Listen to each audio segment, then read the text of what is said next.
পেঁয়াজ দিলাম,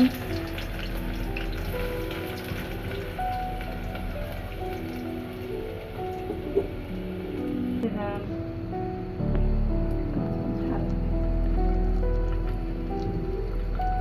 হলুদের ফাঁকি দিলাম,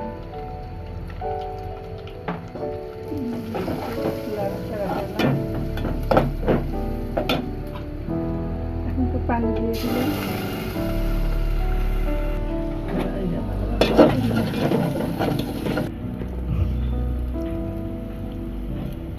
পানি দিলাম,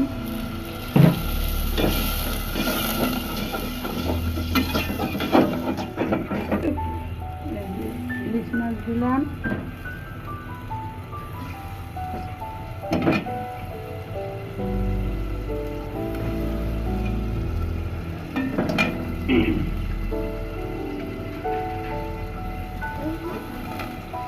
ইলিশ মাছ দিয়ে কসুরমুখী দিয়ে মাছ মাখা ঝোল রান্না করতেছি।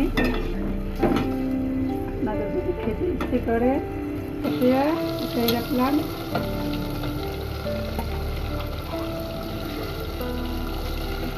কসুরমুখী দিয়ে দিলাম,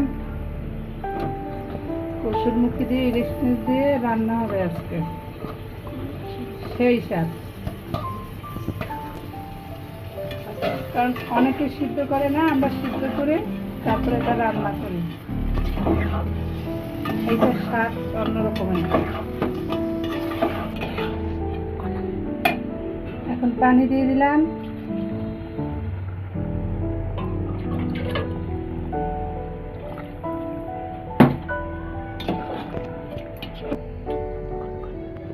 এটা কষাইয়ে কচুরমুখী, তারপরে ঝোল দেয়া, তারপরে ইলিশ মাছটা দিয়ে দিলাম। এখন এভাবে রান্না করবেন।